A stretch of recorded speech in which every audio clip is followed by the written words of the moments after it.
Nagutom ako sa napanood ko kaya magluto tayo kakusina para magutom ko din kayo. Joke lang kakusina. Meron tayo ditong 2 balot ng sotanghon na binabad ko na sa mainit na tubig para madali siyang maluto kakusina.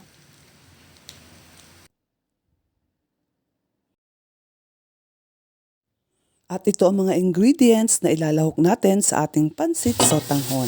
So magisa na tayo kakusina. Gamit itong cooking oil or olive oil.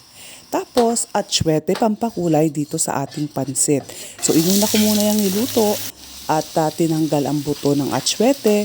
Pagkatapos ay ginisa itong ating sibuyas, bawang, haluan. At ilagay na natin itong carrots at zucchini. Halu-haluin lang natin yung kakusina at isama na natin itong ating hipon. Naglagay ako dito ng 1.5 ng seasoning cube. Ayan, ilagay na natin yung ating binabad na sotanghon.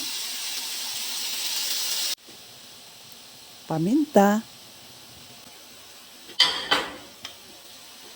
At halu-haluin lamang natin ang ating pansit ng may kasamang pagmamahal kakusina para lalong sumarap itong ating sotanghon.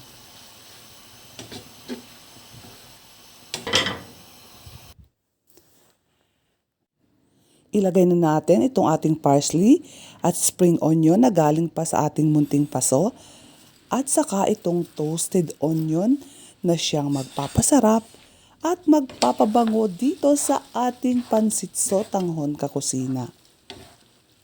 Ayan o, amoy na amoy ko na dito sa kusina ang bango ng sotanghon. Sarap sa almusal kakusina, nagutom talaga ako sa napanood ko. Thank you for always watching kakusina. Please like and share. Ciao!